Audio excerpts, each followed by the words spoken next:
Vamos tratar nessa noite sobre a enfermidade de um homem e a cegueira dos legalistas. Esse é o título do nosso sermão. A enfermidade de um homem e a cegueira dos legalistas. Marcos 3, no 1 ao 5, diz assim a palavra do nosso Deus.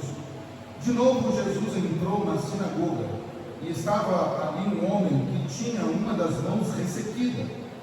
E estavam observando Jesus para ver se curaria aquele homem no sábado, a fim de o acusarem. Jesus disse ao homem da mão ressequida: vem aqui para o meio. Então lhes perguntou: é lícito nos sábados fazer o bem ou fazer o mal?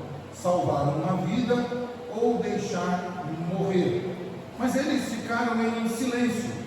Então Jesus, olhando em volta, indignado e entristecido com a dureza de coração daquelas pessoas, disse ao homem: estenda a mão.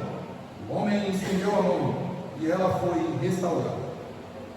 Os fariseus saíram dali, os elogianos, logo começaram a conspirar contra Jesus, procurando ver como o mataria. A gente até aqui, vamos orar mais uma vez. Senhor, abra nossa mente, ó Deus, e nosso coração para ouvir a Tua palavra, Senhor, para que ela faça o efeito necessário em nós. Se for exortação, que sejamos exortados. Se for edificação, que sejamos edificados. Mas certamente, Senhor, ela alcançará e fará aquilo que lhe agrada. Oramos com gratidão a Ti, em nome de Jesus. Amém. Meus irmãos, esta leitura que nós acabamos de fazer, ela também se encontra nos demais evangelhos de Lucas, capítulo 6, versos 6 a 11, e também no evangelho de Mateus, no capítulo 13, verso 9 até o 14. Quando nós olhamos para essa sincronia de texto, nós vemos que temos aqui algumas informações que Marcos não traz. Já falamos o motivo, né? Eles estão narrando a mesma história com olhares distintos, olhares com informações diferentes.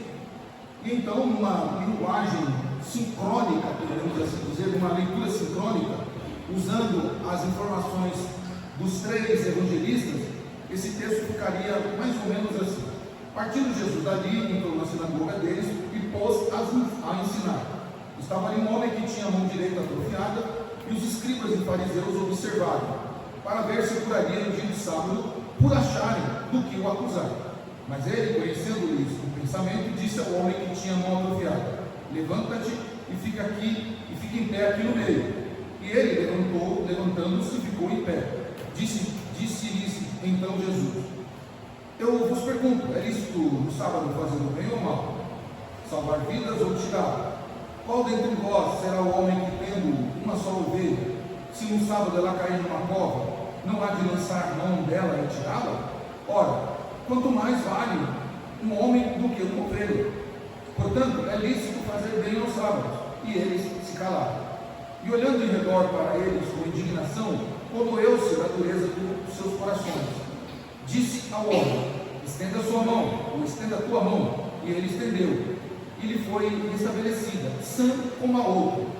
Mas eles se encheram de furor, uns com os outros, conferenciavam sobre o que fariam a Jesus. Jesus, percebendo isso, se retirou dali.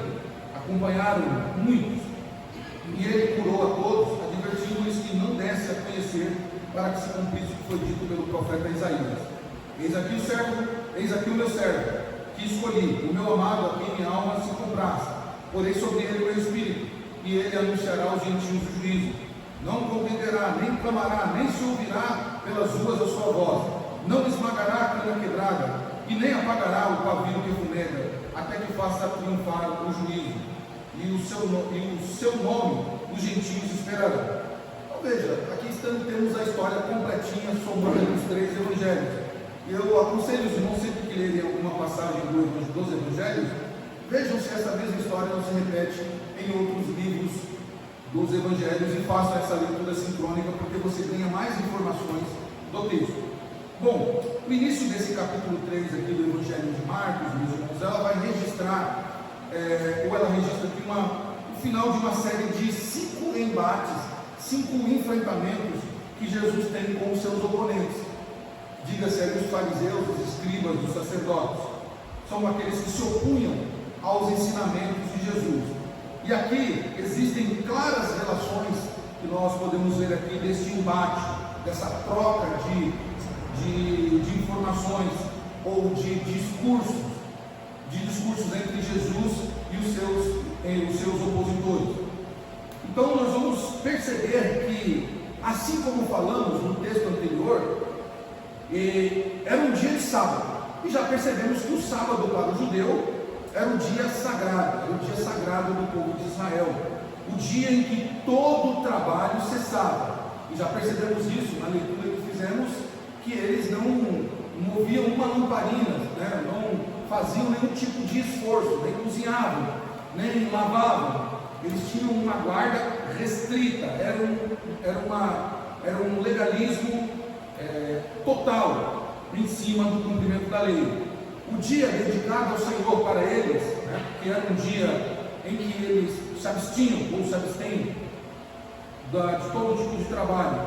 Jesus então entra na sinagoga para fazer o quê? Ensinar. É isso que os evangelistas dizem. Jesus entra para ensinar como ele fazia frequentemente. Jesus frequentemente ensinava o Evangelho, a palavra de Deus. Mas aquele dia, como de costume Jesus fazia, porém aquele era um dia diferente dos outros, era um sábado, né? E algo diferente estava acontecendo naquela sinagoga, onde estavam ali Jesus, os seus discípulos, aqueles que queriam ser curados, aqueles que queriam ouvir a palavra do Mestre para ser edificado, e também aqueles que estavam ali por curiosidade, e também aqueles que estavam ali para achar uma falha no ensinamento de Jesus, para o condenar. Os fariseus, eles não estavam ali para aprender, eles não estavam ali para serem curados, eles não estavam ali para serem edificados, eles estavam ali para testar Jesus. Que triste saber que ainda diante do autor da vida, diante do Deus encarnado, diante do Todo-Poderoso, da qual eles poderiam se deliciar aprendendo a palavra, poderiam ser beneficiados aprendendo ou adquirindo sabedoria com os ensinamentos de Jesus, ou mesmo poderiam se beneficiar sendo curados de uma enfermidade, mas eles preferiram se opor a Jesus, preferiram testar Jesus. Eles estavam ali puramente para vigiar Jesus, para ver se ele não falhava em alguma coisa, para encontrar uma acusação contra Jesus.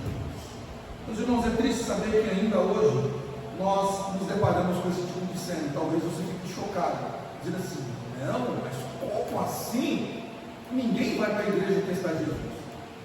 Diretamente não, mas em muitas igrejas, muitas pessoas estão indo para pegar uma falha do pregador, uma falha do grupo de louvor, tentar ver se não tem uma falha na organização da igreja, no culto com as crianças, em alguma estrutura da igreja.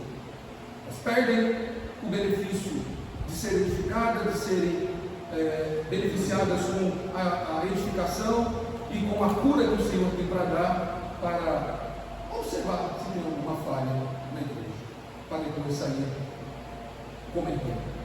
Bom, mas naquele dia, naquela sinagoga, havia algo no meio daquela congregação diferente, algo diferente. Havia um homem, bom, muitos homens tinham ali, homens e mulheres tinham ali, mas tinha um homem diferente ali. Havia um homem com a sua mão atrofiada, mas não somente com a sua mão atrofiada, os evangelistas vão dizer que é a mão direita, e a mão direita é a mão do trabalho. Lucas, né, capítulo 6 de Lucas, você pode conferir isso, Lucas 6,6, Lucas vai dizer que era a mão direita, a mão que a pessoa precisa para trabalhar, a mão da força, a mão da ação. Aquele homem então vivia com uma limitação séria no seu físico, porque além dele ser um homem com uma mão atrofiada, era a sua mão direita. Então pense comigo aí, como aquele homem sofria com muitas limitações por não ter a movimentação da sua mão direita. Tente fazer algo com uma mão só, mas tente fazer com uma esquerda, somente com a esquerda. Se com a direita já é difícil, com a esquerda é muito mais difícil. E mantenha isso somente na questão da biologia, pelo amor de Deus.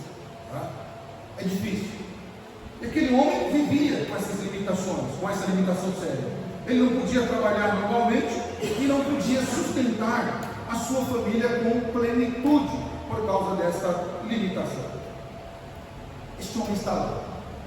Diferente dos fariseus, ele está lá. O homem enfermo está ali para aprender com Jesus e para, se for do agrado de Deus, o curar. Mas do outro lado, nós temos, no contraste desse homem enfermo, nós temos os fariseus, que já bem falamos deles, que eles observavam para ver se Jesus iria quebrar, ou se Jesus iria curar no sábado. Olha só que coisa descabida. Eles queriam ver se naquele sábado, como de costume, de segunda a sexta, vamos chamar assim, se Jesus iria fazer milagre naquele dia. Porque nos outros dias já era um absurdo aquele homem fazer milagre e dizer que aqueles milagres eram em nome de Deus, o seu Pai. Muito mais agora, no sábado. Não, eles não estavam ali para ver se Jesus ia ter essa ousadia, se Jesus ia ter essa coragem de quebrar o sábado tão sagrado. Na mente daqueles homens, curar era um trabalho. Olha que coisa descabida. Curar era um trabalho. E sendo trabalho, no sábado então era pecado. Era pecado, porque sendo trabalho é pecado. Logo, não se pode curar no sábado. Eles queriam então uma desculpa para condenar Jesus, para pegar Jesus no seu próprio argumento. Só que eles estão diante de alguém que é onisciente. É um dos atributos de Cristo, um dos atributos incomunicáveis, que somente Ele tem. Jesus sonda mente e corações. Mentes e corações. E Jesus, sabendo disso, meus irmãos, o que Jesus fez? Se fosse eu e você que pudesse ler a mente de uma pessoa que está ali para nos vigiar, imagina essa cena comigo. Está lá você. E naquela hora Deus falou assim: olha, eu vou fazer você ler a mente daquela pessoa. Você lê, aquela pessoa está ali. Quero ver se fulano vai fazer isso. Olha, eu acho que a gente ia falar assim: eu vou arrumar confusão nada. Eu vou, já que eles estão esperando eu fazer isso, eu vou fazer diferente. Mas Jesus, sabendo a mente dele, sabendo que eles tinham a mente, Jesus faz exatamente o que eles estavam esperando que Jesus fizesse. Eles não imaginaram que Jesus estava preparando para eles. Jesus não fugiu do confrontamento. Jesus não deixou de fazer aquilo que eles estavam esperando que Jesus iria fazer. Jesus fez exatamente o que eles estavam esperando. E eu acho isso formidável. Eu acho isso maravilhoso em Jesus. Jesus estava pronto para realizar o desejo dos fariseus. Estava pronto para realizar a vontade deles, que era o quê? Ter um argumento contra Jesus. Jesus diz: argumento que está faltando? Tá bom, vou dar um argumento para vocês. Vocês estão esperando que eu vou curar no sábado, para depois se inscrever lá e levar lá? Pois é isso que eu vou fazer. Vou fazer o que vocês querem. Ele não curou em segredo. Ele poderia ter curado aquele homem em segredo, sem ninguém saber. Ora, ele já fez isso em outras oportunidades. Poderia fazer de novo. Ele chama aquele homem para o centro da sinagoga, para o meio da sinagoga ali, para colocar ele bem no meio. Porque Jesus não estava só querendo curar aquele homem. Jesus estava querendo também tratar da cegueira dos fariseus. E Jesus então, quando aquele homem está no meio, Jesus está expondo a hipocrisia dos religiosos, que não permitiriam que alguém enfermo fosse curado no dia em que a lei dizia que não podia ter trabalho.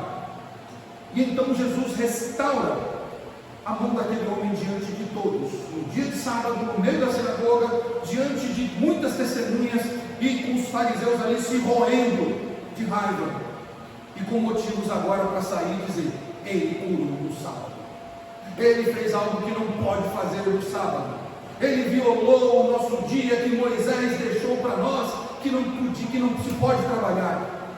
Ele é um blasfemo, ele é um pecador. Deus não pode ser o pai dele, ele não pode ser o Deus encarnado, e muito menos o cumprimento das profecias.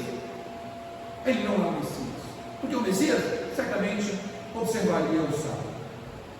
Meus irmãos, Imagine essa cena dentro de uma sinagoga, a igreja da época, né?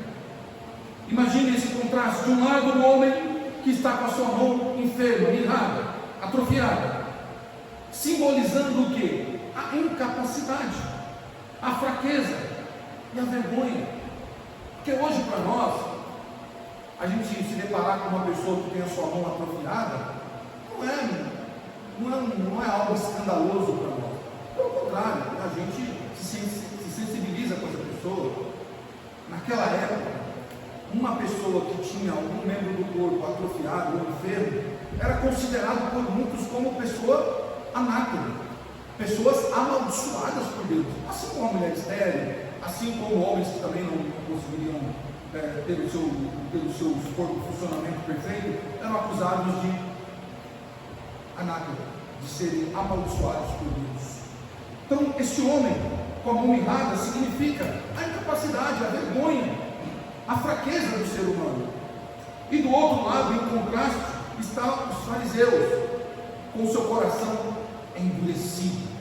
Se aquela mão estava ali atrofiada, haviam corações atrofiados também.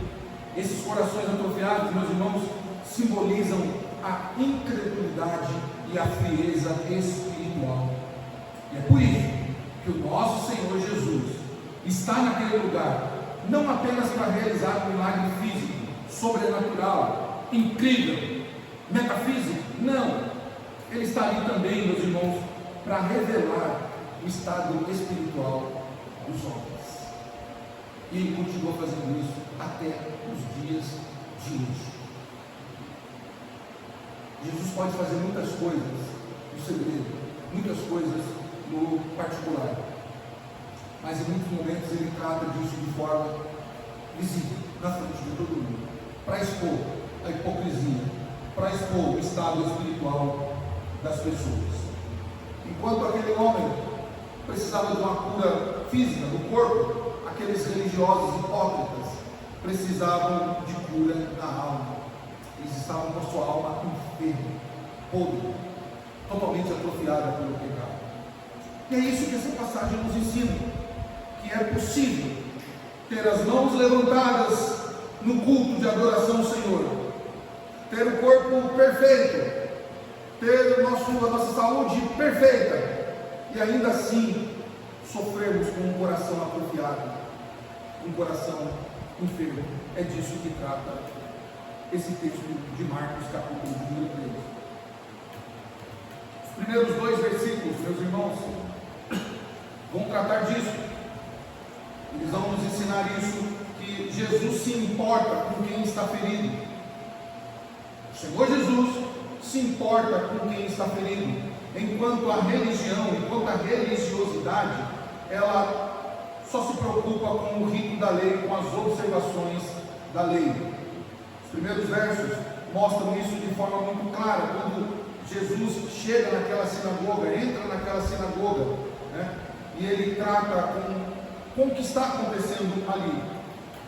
De novo, Jesus entrou na sinagoga e estava ali um homem que tinha a sua mão ressequida, ou uma das suas mãos ressequidas. Estava observando Jesus para ver se o curava no dia do sábado e o acusaram. Vejam, meus irmãos, Jesus ele se importa com pessoas. Nosso Senhor se importa com pessoas, se importa com quem está ferido. E nós precisamos entender isso. Nós não podemos deixar que o nosso coração se torne um coração meramente, puramente, exclusivamente religioso, que só observa o não pode, não pode dessa maneira. Não, Deus não age assim, porque Deus tem que agir conforme a minha religião que está engessada. Muitas religiões, meus irmãos, não se preocupam com pessoas. Há uma certa religião que ela não permite a transfusão de sangue. Se um familiar estiver morrendo, precisando de transfusão de sangue e pertencer a essa comunidade, não permite que se faça a transfusão de sangue. A pessoa vai morrer. Por quê?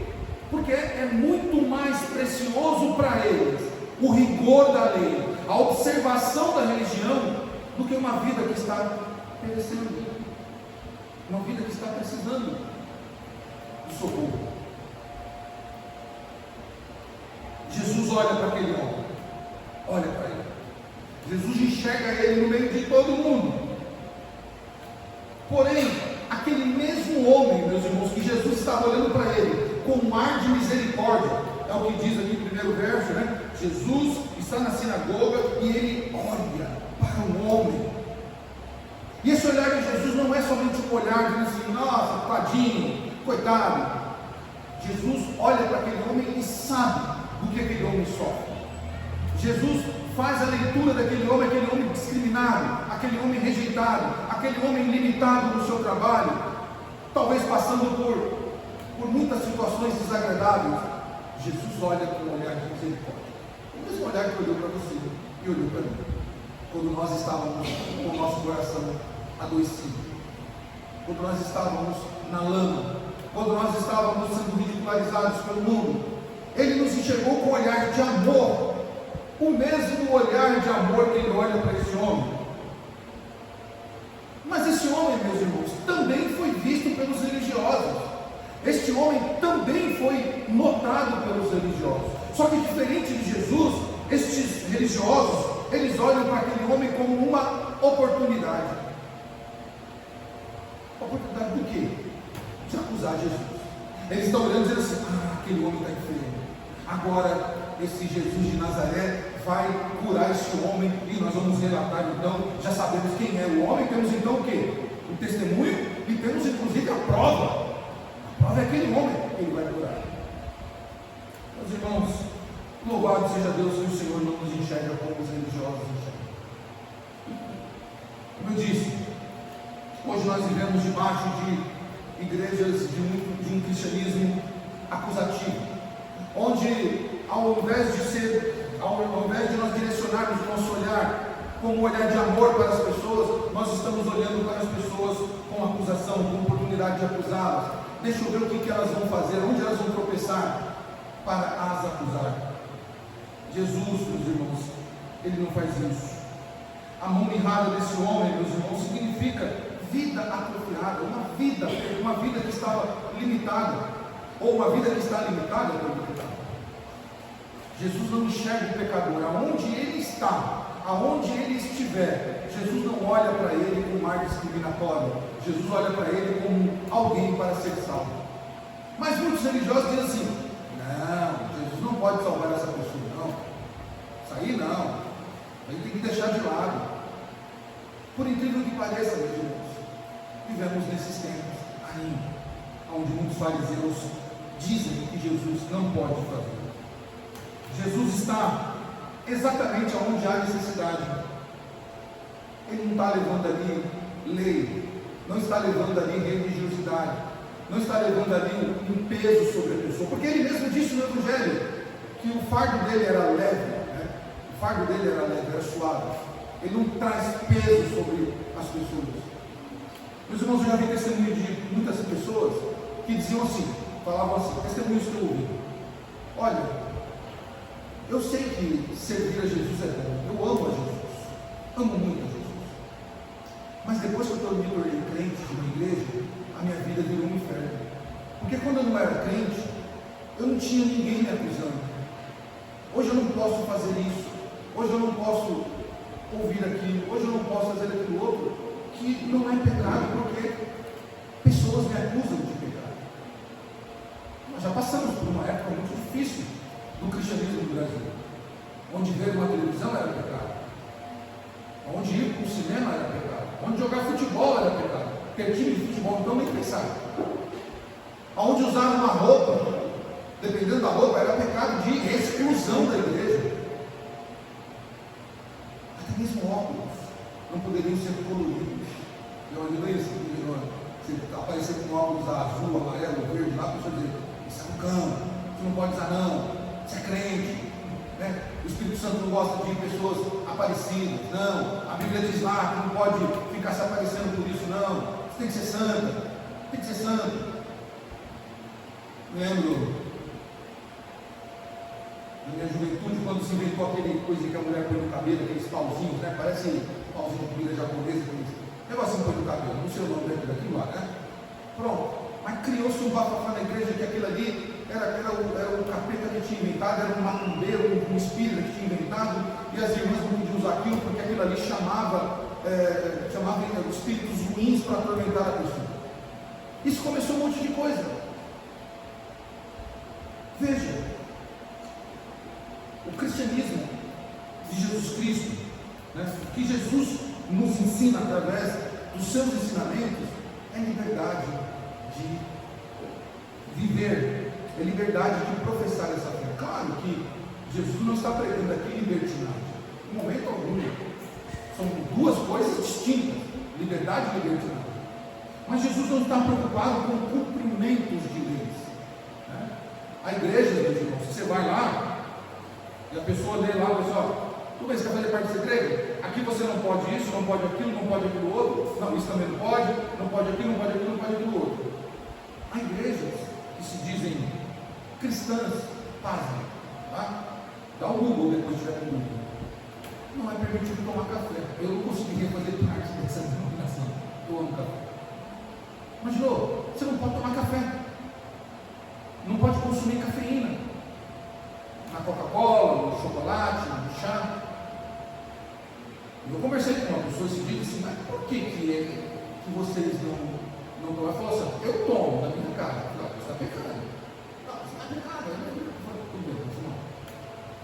Veja, o cumprimento, o rito da lei, elas pregam mais a religião do que o amor de Cristo. Jesus olha para aquele homem com um olhar amoroso. Jesus não está preocupado com o que vão achar dele. Jesus não está preocupado se vão julgá-lo, porque os versos 3 e 4 mostram isso, que Jesus prova corações. Com uma palavra somente Jesus prova o coração. Olha o que ele diz no versos 3 e 4. Jesus disse ao homem da mão ressequida, venha aqui para o meio, ou põe-te no meio, depende da sua tradução. Então lhes perguntou, é lícito no sábado fazer bem ou fazer o mal, salvar uma vida ou deixar morrer? Qual foi a resposta deles? Eles ficaram em silêncio. Jesus chama aquele homem para o centro, para colocar no foco da atenção ali, no foco de todos ali, para que todos enxerguem aquele homem. O que estava escondido, que eles não queriam ver, o que estava sendo empurrado para debaixo do tapete, um homem doente com a mão enferma. Jesus traz ele ali, dizendo assim, vocês não vão esconder isso, vocês vão ter que se deparar com isso. Rapaz, venha para cá, se põe no meio. E aí, o que a gente faz com esse homem? Hoje é sábado. Cura ou deixa ele padecer? Meus irmãos, a restauração de Jesus Cristo começa quando eu e você deixamos de nos esconder, quando nós nos achegamos à luz de Cristo, quando nós deixamos de nos esconder e de não mostrar a realidade da nossa vida, dos nossos corações atrofiados pelo pecado, das nossas crises interiores, dos nossos dilemas, das nossas batalhas. A solução é ser enxergado por Cristo. E quando ele disser, venha para o meio, ele está dizendo, traga o seu problema aqui. Traga o seu problema. Não esconda mais o seu problema. Não se preocupe com os outros, traga o seu problema a mim. Se põe no meio, aqui na frente de todos. Traga o teu problema para mim. Porque hoje chegou cura. O mestre confronta a hipocrisia daqueles religiosos, quando Lucas vai dizer assim, bom, vamos lá, se um animal de vocês cai numa vala no dia do sábado, o que vocês fazem? Deixa o animal lá, morrer? Claramente que não, Jesus, obviamente que não. Vocês vão lá naquela vala, vão resgatar aquele animal. E Jesus, então, eu imagino a cara daqueles homens, a vergonha que eles passaram diante de Jesus. Jesus dizendo, muito mais vale um homem do que um animal, da qual vocês não deixariam naquela vala morrer, perecer. Vocês certamente resgatariam, porque vocês são hipócritas. Porque o animal vai dar um retorno financeiro para vocês resgatariam. Mas essa alma essa vida que está há tanto tempo enferma, não pode permanecer assim. Então Jesus expõe aqui a pobreza do coração deles, o quão doente aqueles homens estavam, o quão enfermo aqueles homens estavam por dentro. É por isso que em outra oportunidade, Jesus chama eles de sepulcros caiados. Túmulo, né? Quem vai no cemitério ali, vai no cemitério, você vai lá, olha aquele túmulo bonito por fora, a lápide bem feita, as flores ali sempre trocadas pela família, às vezes tem umas lápides que são castelinhos, muito bonito tudo, coisa linda por dentro. Abre tudo, mas chega a arder, por causa do odor que lá está lá dentro. Jesus chama os fariseus de sepulcros caiados, bonitos por fora, mas podres por dentro. Meus irmãos, o religioso é assim. O religioso é assim. Ele vive dentro de uma vida externa que não reflete a sua vida interna. Porque por fora ele é todo engomadinho, todo cumpridor da lei, dizendo: não, eu sou santo, eu sou perfeito, eu sou crente de verdade, vocês têm que me imitar. Mas por dentro ele é pobre, cheio de pecados, cheio de enfermidades espirituais. Jesus expõe essa hipocrisia deles. E Deus usa, meus irmãos, os momentos de confronto para expor o nosso coração. Muitas vezes nós somos expostos por Jesus Cristo para que o nosso coração seja tratado, para que a gente não fique nesta hipocrisia, não fique com esse coração atrofiado. Muitas vezes Jesus nos traz ao confronto, dizendo: e aí, o que eu faço?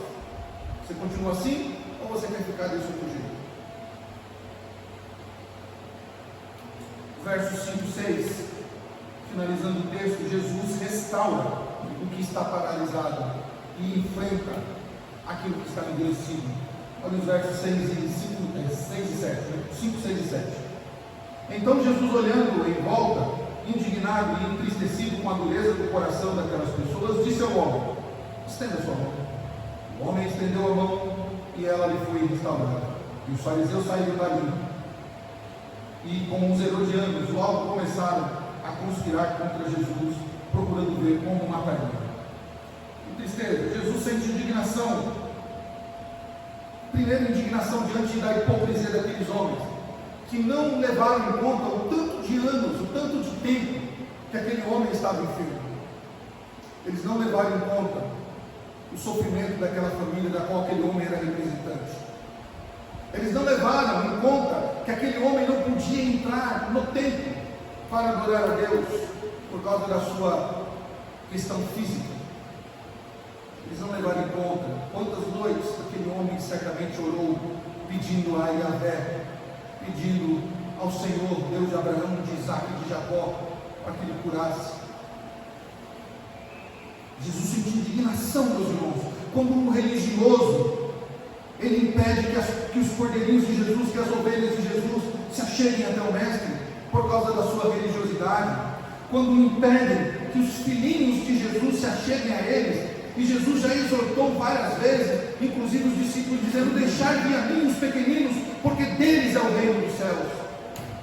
Jesus se indigna com injustiças. Jesus, ele se indigna com pessoas do seu formalismo religioso, que carregam a placa da sua igreja, ao invés de carregar o nome de Jesus, que carregam a sua denominação, ao invés de carregar o amor sublime de Jesus Cristo, para vidas que estão perecendo no pecado, para pessoas que carregam embaixo do seu braço a sua confissão de fé, e esquecem da confissão de amor de Jesus Cristo. Ao mesmo tempo que o mestre se indigna, ele se abre de compaixão por aquele homem, e restaura a saúde daquele homem, falando para aquele homem: vem, se põe no meio, estenda a sua mão, estenda a sua mão. Eu imagino, meus irmãos, a Bíblia nos diz, eu imagino a vergonha daquele homem, diante de todos ali, colocando, às vezes colocando devagarzinho, assim, vergonha de mostrar sua mão atrofiada. Mas ao mesmo tempo aquele homem viu uma oportunidade, ele viu o amor de Jesus Cristo por ele, e talvez 1 bilhão de coisas passou pela cabeça daquele homem, dizendo assim: acabou a minha vergonha, acabou a minha limitação, acabou o sofrimento, acabou a ridicularização, acabou os adjetivos pejorativos contra mim, acabou o sofrimento. Eles têm de sono, e Jesus cura pela sua compaixão. Glória seja a Deus, glória seja dada ao nome do Senhor. Jesus se entristece com a dureza daqueles que deveriam amar os cordeirinhos de Jesus, daqueles que deveriam amar os simples, daqueles que deveriam cuidar dos pobres, das viúvas, dos necessitados, daqueles que deveriam ser os intercessores daquele homem. Jesus se indigna, um coração duro. Não errais, meus irmãos, não erremos. O Senhor não se agrada de coração duro, de coração que quer cumprir o rito da lei. Por isso ele diz, na passagem de Marcos, que nós vemos na semana passada, no texto anterior, capítulo 2, misericórdia quero, e não sacrifícios. O pecado, meus irmãos, que mais entristece o Senhor, não é o da fraqueza, não é quando eu e você estamos fracos, oscilantes na fé. Não é isso. Isso não entristece o Senhor. O que mais entristece o nosso Senhor é a frieza do coração. Estar fraco é uma condição. Nós não somos fracos, nós podemos estar fracos. É uma ação que ela pode ser revertida. A frieza não, a frieza é um estado concreto. A pessoa, ela é fria espiritualmente, e ela então passa a ter o seu coração petrificado pela frieza do seu coração. Isso entristece o Senhor, isso aborrece o Senhor. O milagre acontece com um ato de fé simples, a mão daquele homem é curado, mas dentro desse contraste, um homem enfermo versus corações adoecidos. Aquele homem é curado, mas aqueles fariseus permaneceram doentes, seus corações permaneceram enfermos, porque o milagre de Jesus somente mostrou a doença daquelas pessoas, mostrou que o estado deles era pior do que o estado desse homem que havia a enfermidade de sua mão. O estado piorou, porque enquanto Jesus curava aquele homem, os demais, os fariseus, tramavam. Enquanto a graça de Jesus se movia naquele local, causando admiração, espanto, amor, gratidão, enquanto as pessoas louvavam a Deus, porque ali estava alguém que estava curando em nome de Deus, e esse alguém era o Messias prometido. Enquanto a graça pairava sobre aquele local, a dureza crescia no coração daqueles homens, a ponto, no final da conversa, eles tramarem para matar Jesus. A presença de Jesus, meus irmãos, revela, no mesmo ambiente, que alguns se quebrantam, mas outros continuam endurecidos pelo pecado, continuam com seu coração atrofiado, continuam os senhores da razão, continuam sendo aqueles que acham que estão fazendo a coisa certa. E então a história termina com um homem curado e um grupo de curiosos, um grupo de acusadores saindo pior do que eles entraram. Pior do que eles entraram. E é isso que o Evangelho faz. O Evangelho é restaurador, o Evangelho é curador. O Evangelho de Cristo mostra que Cristo pode curar, que Ele pode restaurar, para todo aquele que se achega com um coração contrito e um coração quebrantado. Mas para outro grupo de pessoas que frequentam igrejas, que frequentam lugares culticos, por causa da dureza do seu coração, elas vão ouvir o Evangelho e elas vão se tornar piores do que elas já são, por causa da dureza do seu coração, por causa da sua obstinação em não reconhecer que elas precisam de Cristo, que elas são fracas e necessitam da cura no seu coração. Por isso, meus irmãos, não deixe que a religião mate a compaixão do seu coração. Não permita isso. Ore a Deus para que o seu coração continue sendo um coração de compaixão. Que você não fique preocupado com o rito da lei. Hoje não pode porque hoje é sábado. Não pode isso porque aquilo.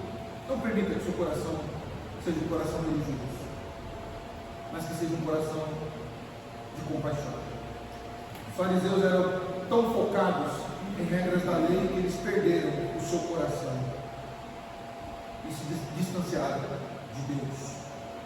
Por isso, é possível, tá? E é muito possível uma pessoa ser ortodoxa, ser uma pessoa cumpridora dos ritos e ao mesmo tempo ser uma pessoa dura. Conhecer a Bíblia não significa ter amor, não significa ter amor. Existem muitas pessoas conhecedoras da palavra. Eu posso apresentar alguns, né? Mas talvez o mais conhecido por vocês, que ele conhece a palavra de ponta a ponta, mas o coração dele é duro, é um coração maligno, Satanás. Nenhum de nós talvez conheçamos a palavra tão bem quanto ele. Os ateus conhecem a palavra muito, eles são formados em teologia, porém não há obediência à palavra, porque os seus corações são duros para ouvir o que a palavra diz. Por isso Jesus disse: misericórdia quero e não sacrifícios. Jesus não quer de nós sacrifícios, não quer de nós essa religiosidade, essa defesa insondável da nossa religião, mas Ele quer obediência, misericórdia, para que nós promovamos o amor em todo o tempo, aquele que está atrofiado pelo pecado.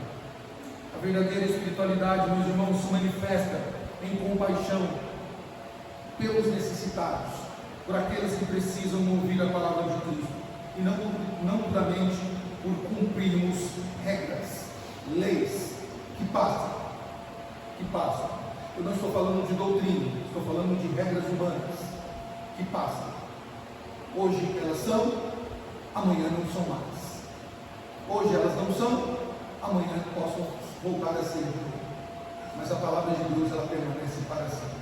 Por isso o nosso coração misericordioso deve ser para pregar Cristo, mostrar a este mundo, a pessoas que estão atrofiadas pelo pecado, que Jesus Cristo, Ele pode curar, não só o seu corpo, mas também o coração dessas pessoas. Vamos orar?